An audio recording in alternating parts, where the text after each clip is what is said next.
चलिए स्टार्ट करते हैं। नमस्कार विद्यार्थियों, आप सभी का स्वागत है हमारे विनायक नेशनल आईटीआई के यूट्यूब चैनल में। आज हम पढ़ेंगे इलेक्ट्रीशियन थ्योरी फर्स्ट ईयर का model 3 wire joints soldering UG cable.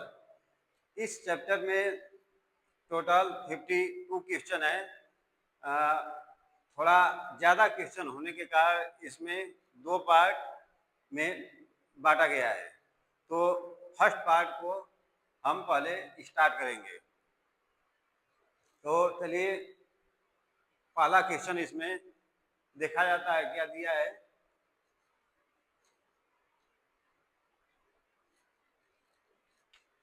पहला क्वेश्चन इसमें है, what is the current carrying capacity of 32 ampere rated cable if it is protected by the rewireable fuse। कहने का मतलब ये है हमारे क्वेश्चन में कि 32 एम्पियर रेटेड केबल की धारा वहन क्षमता क्या होगी यदि इस पुनः तार बांधने योग्य फ्यूज से सुरक्षित किया गया हो। मतलब कि यदि कोई केबल है, उसको 32 एम्पियर रेटेड केबल की धारा वहन क्षमता मतलब कि दिया है, तो उस धारा वहन क्षमता के लिए हम कितना एम्पियर का मतलब कि फ्यूज लगाएं कि उसको मतलब कि लोड ले सकता है। तो इसका एक फार्मूला होता है कि किसी भी केबल की रेटेड धारा वहन क्षमता निकालने के लिए उसमें 0.81 का गुणा कर देते हैं।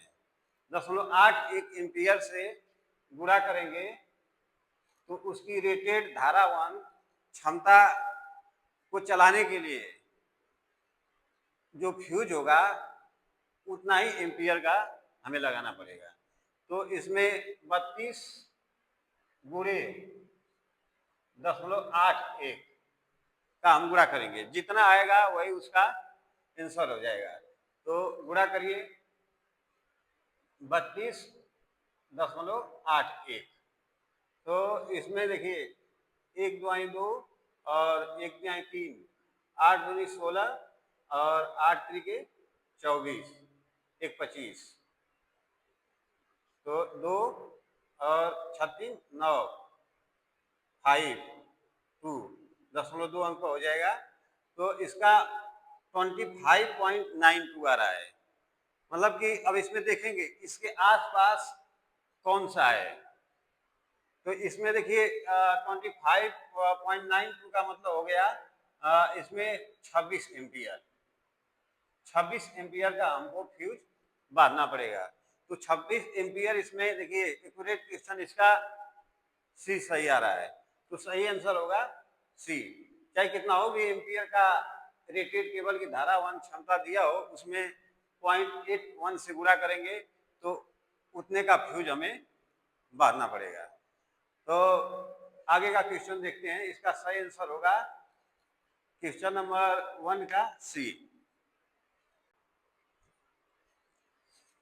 तो क्वेश्चन नंबर बच्चों अब दूसरा देखते हैं। चलिए पढ़ते हैं। Question number 2, what is the possible range to measure the size of the wire in a standard wire gauge SWG।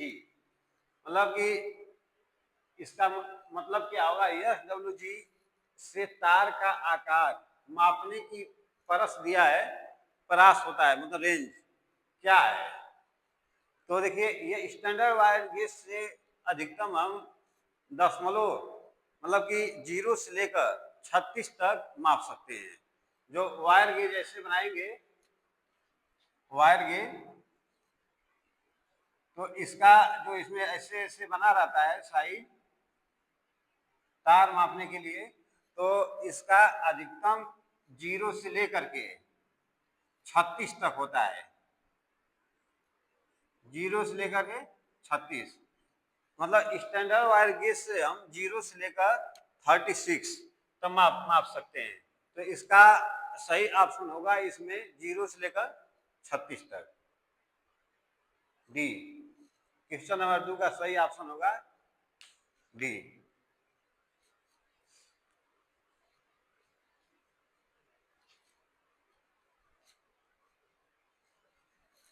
अब बच्चों क्वेश्चन नंबर 3 देखते हैं क्या दिया है।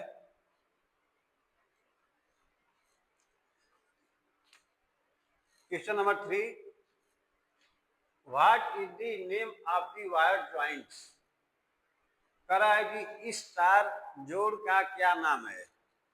जो तार जोड़ दिया है इसका नाम पूछा जा रहा है हमसे, कौन सा नाम है। जो फिगर इसमें बनाया गया है इसका नाम क्या है।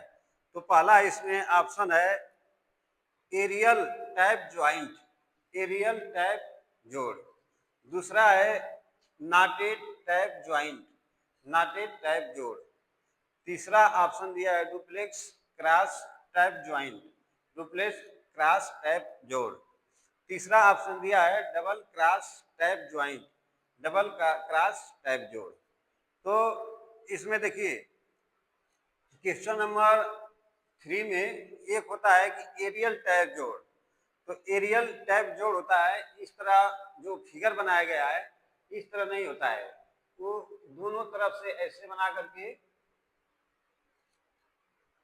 इसमें, एक मिनट, ऐसे जो फिगर बनाया गया है दोनों तरफ से बना करके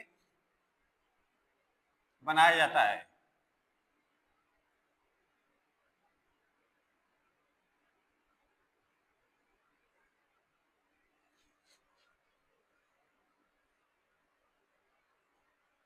तो ये दोनों साइड से होता है एरियल टैप जोड़ में। तो इसमें देखिए जो फिगर के अनुसार हमको आंसर सही मारना है, तो इसका सही ऑप्शन होगा नाटेड टैप जोड़। जो फिगर दिया है वो नाटेड टैप जोड़ का है। तो क्वेश्चन नंबर 3 का सही ऑप्शन होगा ऑप्शन नंबर बी। आगे क्वेश्चन देखते हैं बच्चों, कौन सा क्वेश्चन है, क्वेश्चन नंबर 4। तो 4 को देखते हैं क्या दिया है।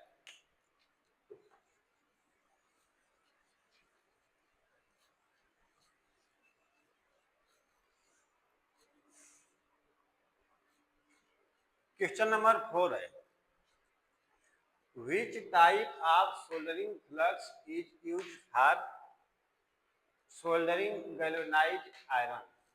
मतलब कि गैल्वेनीकृत लोहे के लिए किस प्रकार के सोल्डरिंग फ्लक्स का उपयोग किया जाता है। तो इसमें देखिए गैल्वेनीकृत का मतलब कि कोई धातु दिया है लोहे की, उसके ऊपर किसी दूसरी धातु की परत चढ़ाना, वही गैल्वेनाइज कहलाता है। तो अब देखिए इसमें क्या है, क्वेश्चन नंबर 4 का ऑप्शन ए दिया है रोजिन, ऑप्शन दूसरा बी दिया है जस्ता क्लोराइड, तीसरा ऑप्शन दिया है सी साल अमोनियम, जिसको अमोनिया कहते हैं, साल अमोनिया। ऑप्शन डी दिया है हाइड्रोक्लोरिक अम्ल, हाइड्रोक्लोरिक एसिड। तो गैल्वेनीकृत लोहे के लिए जो सोल्डरिंग फ्लक्स का उपयोग किया जाता है उसको बोलते हैं हम एससी, हाइड्रोक्लोरिक एसिड, हाइड्रोक्लोरिक अम्ल।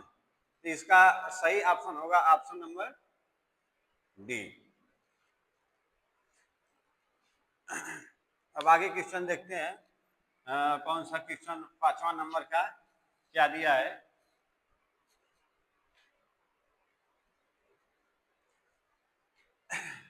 क्वेश्चन नंबर 5 देखते हैं, which method of soldering is used for quantity production and for टीनिंग work.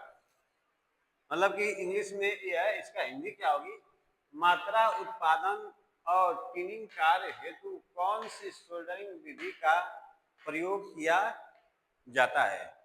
तो इसमें देखिए ऑप्शन ए दिया है डीप सोल्डरिंग, ऑप्शन बी दिया है ज्वाला के साथ सोल्डरिंग, ऑप्शन सी दिया है सोल्डरिंग आयरन के साथ सोल्डरिंग, ऑप्शन डी दिया है सोल्डरिंग गन के साथ सोल्डरिंग।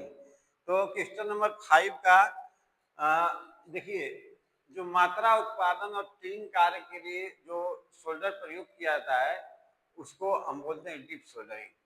तो इसका सही ऑप्शन होगा ऑप्शन नंबर ए, इसको बोलते हैं हम डिप शोल्डरिंग। क्वेश्चन नंबर 6 कह रहा है कि what is the name of the part marked as in X the ground UG cable. इस भूमिगत केबल में यक्स से इंगित भाग का नाम बताइए। देखिए ये केबल का फिगर दिया है, तो इसमें यक्स से देखिए सभी भागों के अलग अलग नाम होता है। पहला भाग है, फिर उसके बाद ये दूसरा है, ये तीसरा है, और उसके बाद ये चौथा है, पांचवा, छह, मतलब कि कुल 6 भाग हैं। तो इसमें जो पूछा जा रहा है कि ये जो यक्स से दिखाया गया है इस भाग का नाम क्या है, क्वेश्चन नंबर 6। तो इसमें देखिए जैसे किसी भाग का बेडिंग नाम है, किसी भाग का आर्मरिंग है, किसी भाग का लेट शीट है, किसी भाग का कागज कुचालक है। तो इसमें जो फिगर से दर्शाया गया है ये कौन सा भाग है, नाम इसका क्या है। तो इसका नाम देखिए, जो यहाँ से यक्स भाग है इसका नाम बेडिंग है। तो इसका सही ऑप्शन होगा ऑप्शन नंबर ए, बेडिंग। तो बच्चों सभी को समझ में आ रहा है, तो आगे का क्वेश्चन देखते हैं। क्वेश्चन नंबर 6 हो गया। क्वेश्चन नंबर 7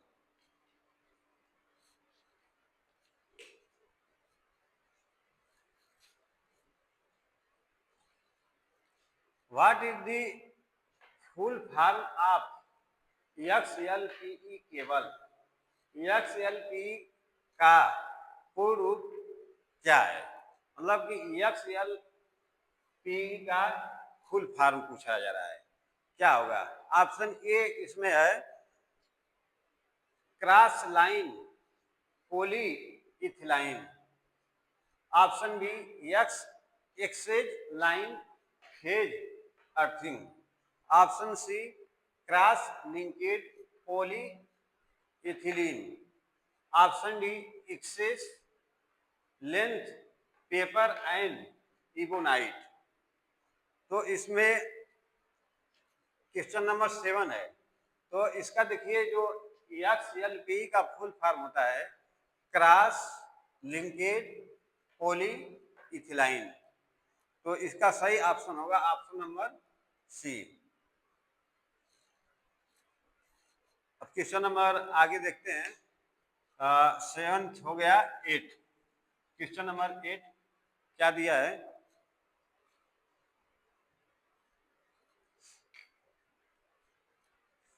कह रहा है कि what is the purpose of serving layer in underground cable. मतलब कहने का मतलब इसमें ये है कि जो भूमिगत केबल होती है, केबल में सर्विंग परत का क्या उपयोग है। जो सर्विंग परत होती है उसमें उपयोग क्या है, इसका कहाँ पर क्या काम है उसका। देखिए ये मान लीजिए ये केबल है, तो केबल का ऐसे फिगर है इसमें। तो इसमें देखिए अनेक भाग है, फिर आगे छोटा होता जाएगा, फिर छोटा, लास्ट में क्या निकलेगा, इसमें वायर निकलेगा, तार निकलेगा। तो तार, अब इसका उसके ऊपर का भी कुछ भाग है, ऐसे 6 परत होती है, टोटल 6 परत है केबल में। क्वेश्चन नंबर अभी 7 में फिगर जो दिया था उसमें बताए थे कि टोटल 6 परत है। तो 6 परतों में एक परत होती है कौन सी, सर्विंग। तो सर्विंग का हमसे पूछा जा रहा है कि क्या काम है। तो ऑप्शन देखते हैं हम। केबल को नमी से बचाना, क्वेश्चन नंबर 8 है। 8 में केबल को नमी से बचाना, तो ये नहीं होता है, सर्विंग का काम ये नहीं होता, नमी से बचाना। फिर ऑप्शन बी है केबल को यांत्रिक क्षति से बचाना, protect the cable from mechanical injury. तो देखिए यांत्रिक क्षति से ये नहीं बताएगा, जो उसमें आर्मर्ड तार होती है वो बचाता है।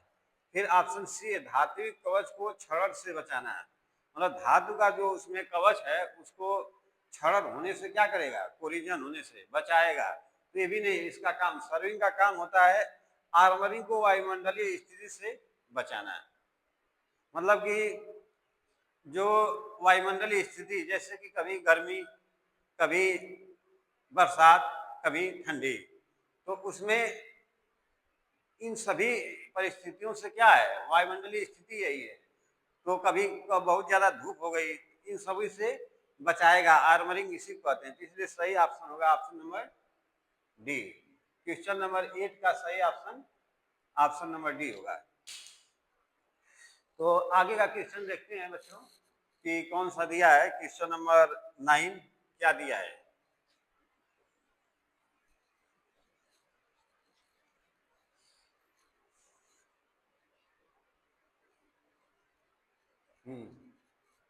तो क्वेश्चन नंबर 9 है, which type of fault of UG cable and locate by this loop test. Loop test में भूमिगत केबल के किस प्रकार के दोष के स्थान को ज्ञात किया जा सकता है। मतलब कि लूप टेस्ट एक होता है, एक मूरे टेस्ट होता है, तो इसमें लूप टेस्ट है। लूप टेस्ट में भूमिगत केबल के किस प्रकार के दोष के स्थान को ज्ञात किया जा सकता है। तो इसमें जो फिगर बनाया गया है ये कौन से दोष को बताएगा, इससे कौन सा दोष हम फाइंड कर सकते हैं, पता कर सकते हैं। तो ऑप्शन ए है ग्राउंड फॉल्ट, भूदोष। ऑप्शन बी है शॉर्ट सर्किट फॉल्ट, लघु परिपथ दोष। Option C open circuit fault, खुला परिपथ दोष। Option D weak insulated fault, कमजोर कुचालक दोष। तो देखिए इसमें जो है जो टेस्ट किया गया है, फिगर में फिगर बनाया गया है, ये शॉर्ट सर्किट फॉल्ट का है। यहाँ पर शॉर्ट सर्किट फॉल्ट ये फिगर के माध्यम से यहाँ ये टच होगा तो शॉर्ट सर्किट फॉल्ट को दिखाएगा। तो इसका सही ऑप्शन होगा option number B. Question number 9 का ऑप्शन बी सही होगा। शॉर्ट सर्किट फॉल्ट के लिए फिगर बनाया गया है, इसको हम बोलते हैं लूप टेस्ट, घूंघट केबल में किया जाता है। अब आगे क्वेश्चन देखते हैं, क्वेश्चन नंबर 10।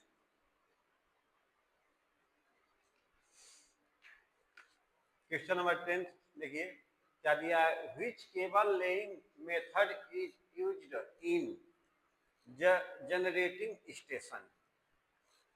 कह रहा है कि उत्पादन संयंत्रों में किस प्रकार की केबल बिछाने की विधि प्रयोग किया जाता है। देखिए जो बिजली का जो सिस्टम होता है 3 भागों में होता है। एक होता है जनरेशन, एक होता है ट्रांसमिशन, एक होता है डिस्ट्रीब्यूशन। तो जनरेशन का मतलब कि जहाँ से विद्युत पैदा की जा रही है, और ट्रांसमिशन का मतलब कि वहाँ से जो भेजी जा रही है, विद्युत ट्रांसमिट की जा रही है। और तीसरा है जनरेशन और ट्रांसमिशन और डिस्ट्रीब्यूशन। डिस्ट्रीब्यूट जैसे पर हाउस पर आने के बाद आम लोगों के लिए क्या की जा रही है, डिस्ट्रीब्यूट की जा रही है। तो इसमें उत्पादन कर रहा है, किस प्रकार की उत्पादन संयंत्रों में जहां से उत्पादन किया जा रहा है किस प्रकार की केबल बिछाने की विधि का प्रयोग किया जाता है। तो देखिए ऑप्शन ए है इन डक्ट्स, डक्ट में, रैक्स इन एयर, हवा में रैक। ऑप्शन सी है एलांग बिल्डिंग, भवन के साथ। Option D direct in ground, सीधे जमीन में। तो क्वेश्चन नंबर 10 का जो है देखिए हवा में रैक कहते हैं इसको, जो इस प्रकार की विधि है इसको बोलते हैं हवा में रैक। तो इसका सही ऑप्शन होगा option number B. Question number 10 का सही ऑप्शन होगा बी। तो बच्चों आगे क्वेश्चन स्टार्ट किया जाता है। क्वेश्चन नंबर 11 क्या है देखते हैं।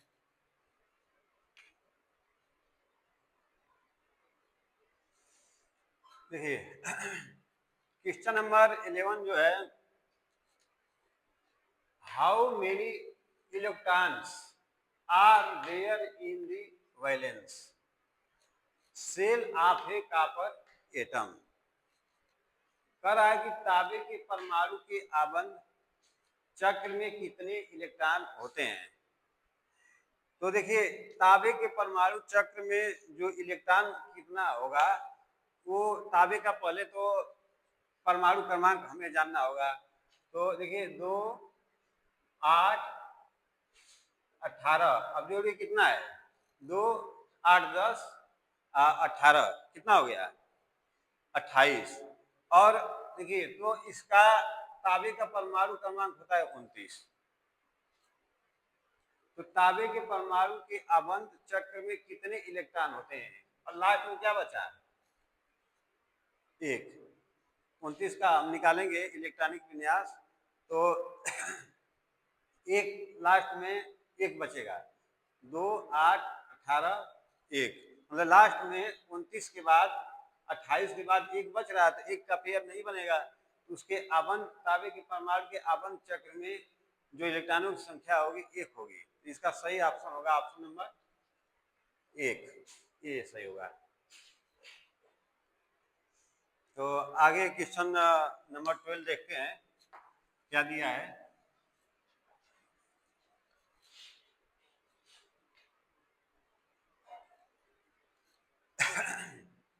बच्चों आगे क्वेश्चन देखा जाता है, what is the effect of electric current on neon lamp. Neon lamp में विद्युत धारा का प्रभाव क्या कहलाता है।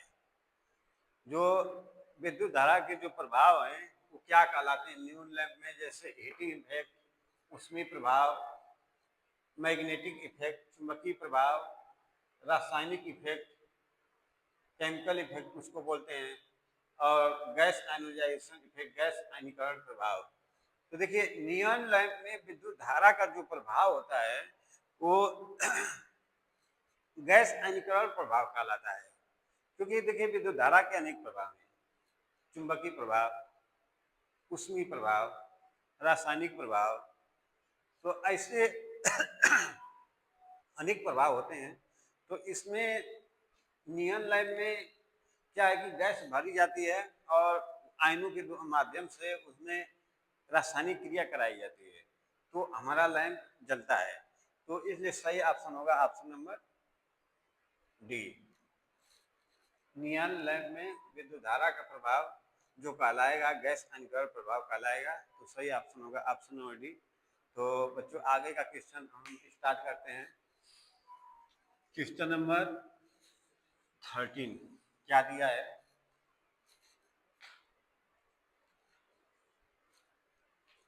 What is the unit of insulation resistance. कुचालक प्रतिरोध की इकाई क्या है। कुचालक प्रतिरोध की इकाई क्या होती है। Option A ohm, option B kilo ohm, option C milli ohm, option D mega Om.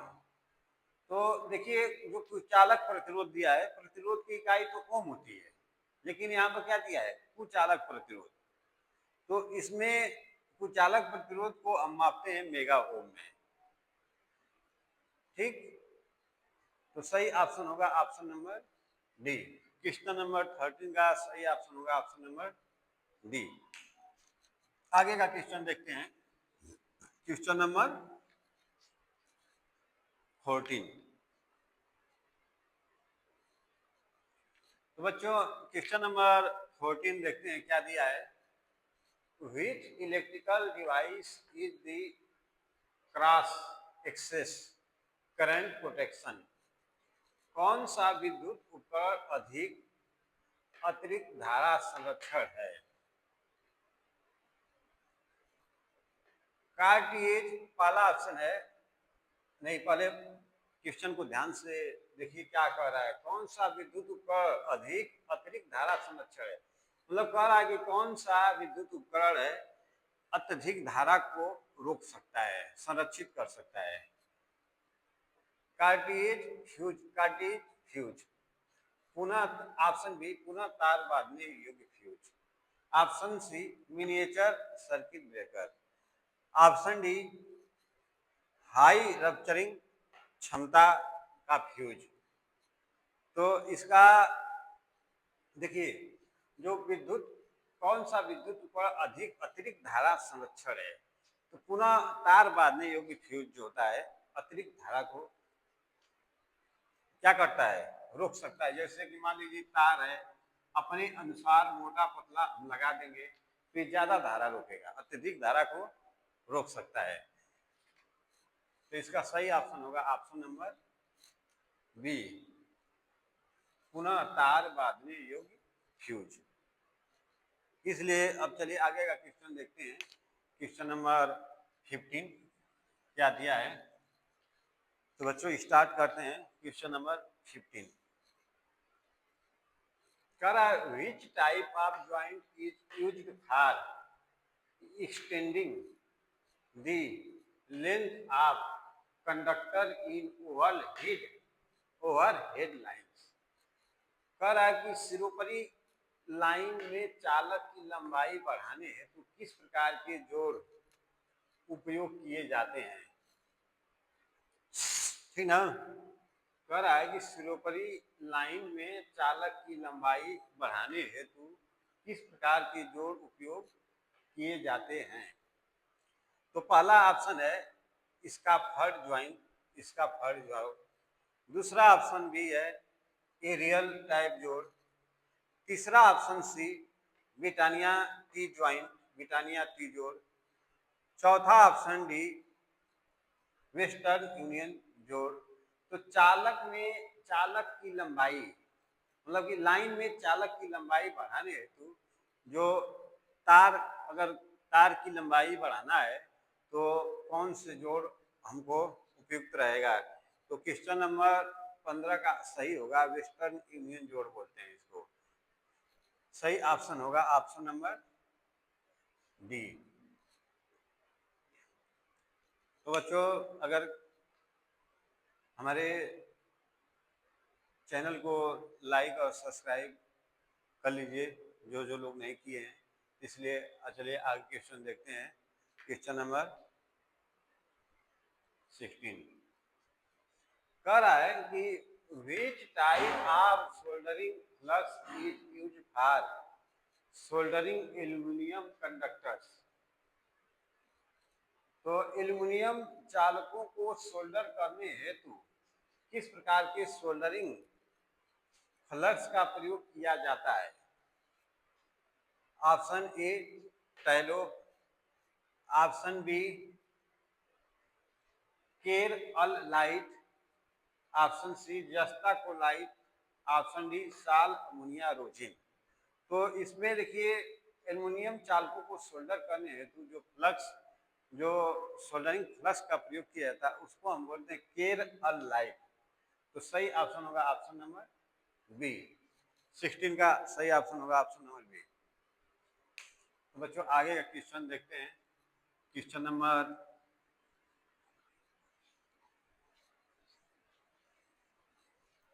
17 start करते हैं।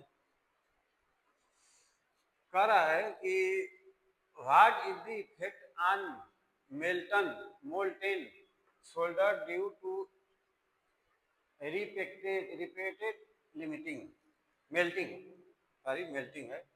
पिघले हुए सोल्डर को बार बार पिघलाने से क्या प्रभाव पड़ता है। मतलब कि यदि सोल्डर पिघला हुआ है उसको बार बार पिघलाएंगे तो क्या प्रभाव पड़ेगा। ऑप्शन ए क्वेश्चन नंबर 17 है, 17 का टीन कंटेंट रिड्यूस, टीन का भाग कम हो जाता है। ऑप्शन बी शीशे का भाग कम हो जाता है। ऑप्शन सी स्लग को बनने से रोक देता है। ऑप्शन डी जोड़ों पर असमान बहाव होता है। तो इसमें देखिए क्वेश्चन नंबर 17 में पिघले हुए सोल्डर को बार बार पिघलाने से टीन का भाग कम हो जाता है। बार बार पिघलेगा तो टीन का भाग क्या होगा, कम हो जाएगा। तो सही ऑप्शन होगा option number A. Question number 17 का सही ऑप्शन होगा option number A.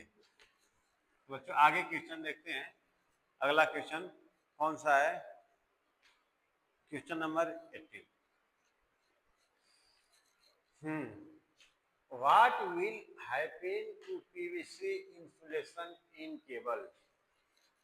Carries excess current continuously for long period.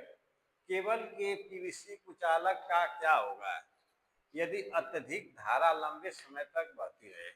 मतलब कहने का मतलब ये है, यदि किसी भी केबल में अत्यधिक धारा लंबे समय तक अगर प्रवाहित होती रहे तो उसका जो इंसुलेटेड भाग है, कुचालक भाग है, उसका उस पर क्या प्रभाव पड़ेगा? ठीक, तो ऑप्शन ए वोल्टेज पाथ बढ़ेगा, वोल्टेज ड्रॉप बढ़ेगा। तो ऑप्शन बी है वोल्टेज ड्रॉप घटेगा। ऑप्शन सी कुचालक प्रतिरोध बढ़ेगा। ऑप्शन डी कुचालक प्रतिरोध घटेगा। देखिए सीधी सी बात है, यदि लंबे समय तक ज्यादा करंट बहेगी तो कुचालक प्रतिरोध क्या हो जाएगा? घट जाएगा, फॉल्ट जल्दी आएगी केबल में। इसलिए सही ऑप्शन होगा option number D. Question number 18 का सही ऑप्शन होगा ऑप्शन नंबर डी। चलिए आगे का क्वेश्चन देखते हैं बच्चों। क्वेश्चन नंबर 19 कर रहा है Which method of cable laying is suitable for congested areas? मतलब कि इसका हिंदी में अर्थ है केबल बिछाने की कौन सी विधि संकीर्ण क्षेत्रों हेतु उपयुक्त है? संकीर्ण का मतलब जहाँ जगह की कमी रहती है, मतलब कि सकरा क्षेत्र उसको बोलते हैं। तो पहला ऑप्शन है रैक्स इन एयर, हवा में रैक। दूसरा ऑप्शन है डक्स पाइप। तीसरा ऑप्शन है क्वेश्चन नंबर 19 का भवनों के साथ। चौथा ऑप्शन है सीधे जमीन में। तो इसका देखिए सही ऑप्शन होगा डक्स पाइप। डक्ट पाइप मतलब कि पाइप में डाल करके उसको बिछाया जाएगा, उसको सही ऑप्शन होगा ऑप्शन नंबर बी। तो बच्चों आगे क्वेश्चन देखते हैं कौन सा दिया है। क्वेश्चन नंबर 19 क्या दिया है? 20 क्वेश्चन था, आगे का 20 क्या दिया है देखते हैं। देखिए ये पुनः क्वेश्चन एक बार दोहराया जा रहा है। कह रहा है कि इस भूमि केबल में यक्ष से इंगित भाग का नाम क्या है? What is the name of the part market यक्ष इन यूजी केबल? यूजी केबल मतलब भूमिगत केबल, अंडरग्राउंड केबल जिसको बोलते हैं। उसमें जो यक्ष से दिखाया गया है इस भाग का नाम क्या है? 20वां क्वेश्चन है। तो अभी हम बताए थे सभी भागों के नाम है, इसका इसका इसका इसके इसके और इसके। तो इसमें जो यक्ष दिखाया गया है तीसरा भाग 1 2 3, इसको हम बोलते हैं बेडिंग। आगे भी क्वेश्चन आया था बेडिंग का, तो बेडिंग बोलते हैं। तो सही भाग होगा इसमें फिगर के अनुसार बी सही होगा।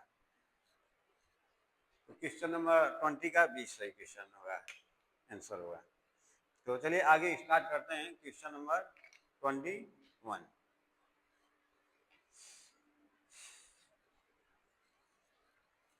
कह रहा है कि what is the fault of UG cable identified in the circuit? भूमिगत केबल के किस प्रकार के दोष को ज्ञात किया जा सकता है? जो फिगर दिया है अभी एक बार और आया था क्वेश्चन ये, तो इसमें जो फिगर दिया है इस फिगर से हम कौन सा दोष फॉल्ट ज्ञात करेंगे केबल में? तो इसमें ऑप्शन ए है भूदोष, ऑप्शन बी है लघु परिपथ दोष, ऑप्शन सी है खुला परिपथ दोष, ऑप्शन डी कमजोर कुचालक दोष। तो क्वेश्चन नंबर देखिए फिगर के अनुसार शॉर्ट सर्किट टेस्ट को हम क्या करेंगे? याद करेंगे। तो सही ऑप्शन होगा option number B. Question number 21 का बी सही होगा। तो आगे क्वेश्चन देखते हैं बच्चों क्या दिया है। क्वेश्चन नंबर 22 कह रहा है कि which part of the underground cable is protecting the metallic sheet against collision. कह रहा है कि भूमिगत केबल में कौन सा भाग धात्विक कवच को क्षरण से बचाता है। ठीक, तो ऑप्शन ये है, मतलब कि धात्विक कवच को, मतलब जो लोहे का कवच है केबल में, उसको कोलिजन होने से क्या करेगा, बचाएगा। कौन सा भाग इसमें है चारों ऑप्शन में? तो serving option A, option B bedding, option C armouring, option D lead sheet. Lead sheet. तो इसमें देखिए क्वेश्चन नंबर 22 का जो भाग है धात्विक कवच को भूमिगत केबल में क्षरण से बचाने का काम कौन करता है? बेडिंग। तो सही ऑप्शन होगा ऑप्शन नंबर बी, बेडिंग सही होगा इसका। क्वेश्चन नंबर आगे देखते हैं 23।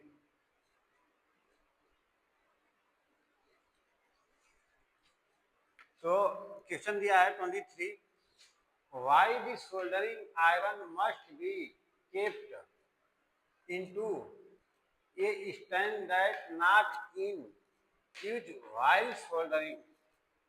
मतलब ये है कि सोल्डरिंग आयरन को उपयोग न करने के समय स्टैंड में क्यों रखना चाहिए।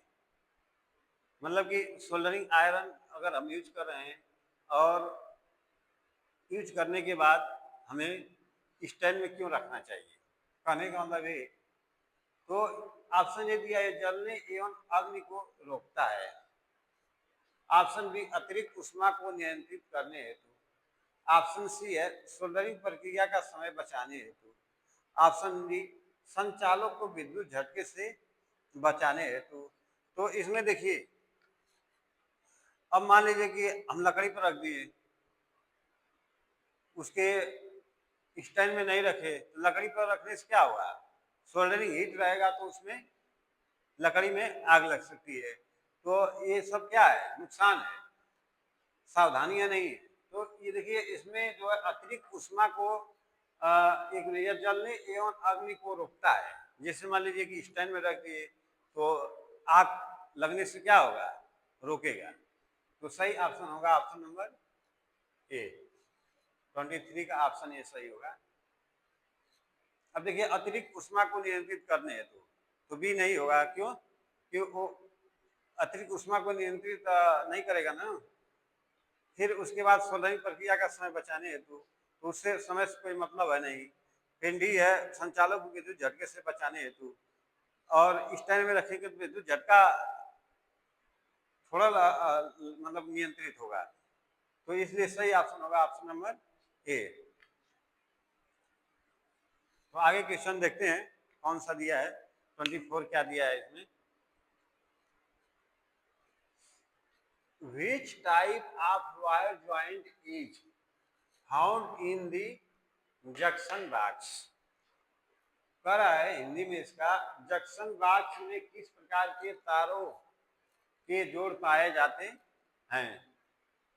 जो जॉइंट बॉक्स होते हैं उसमें कौन सा जोड़ होता है, क्वेश्चन नंबर 24 का।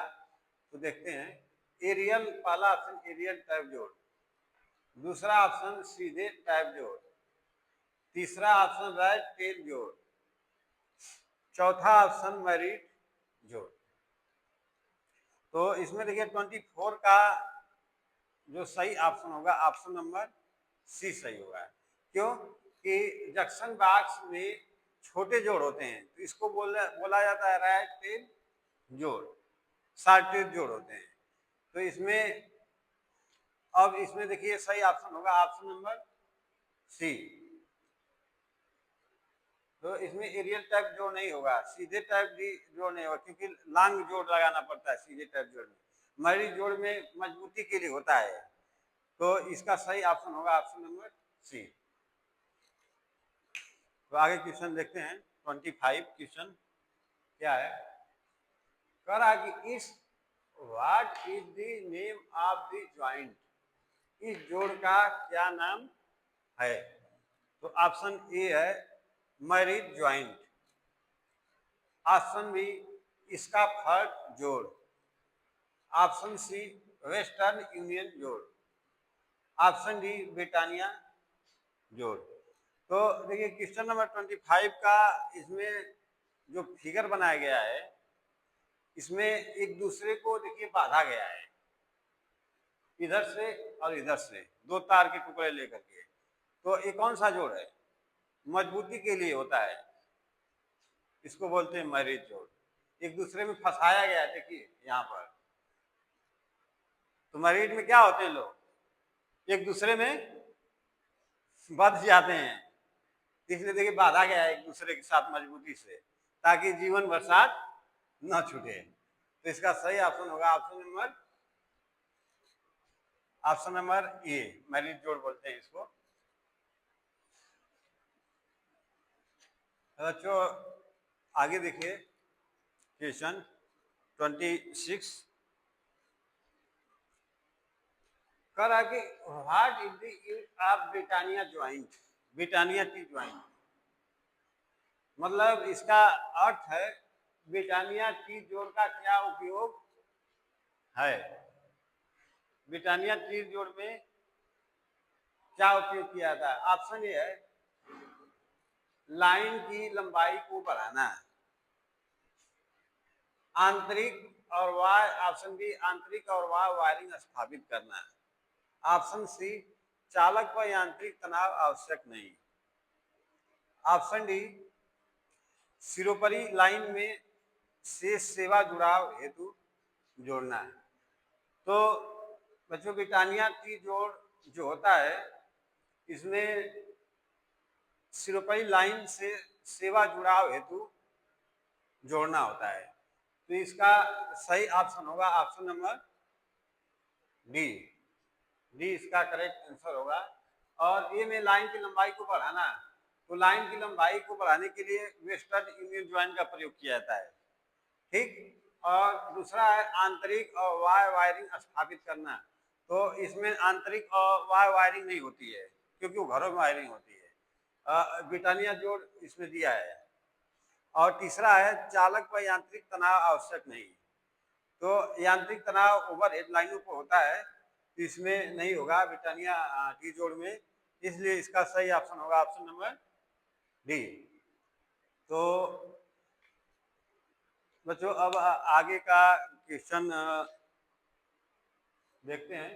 तो देखिए बच्चों इसमें क्या था कि टोटल 52 क्वेश्चन थे, दो पार्टों में डिवाइड था। तो एक पार्ट का टोटल 26 क्वेश्चन था, तो उसमें समाप्त हो गया। अब अगले वीडियो में आगे का क्वेश्चन पढ़ा जाएगा। तो यहीं पर अपनी बातों को स्टॉप देता हूँ। धन्यवाद।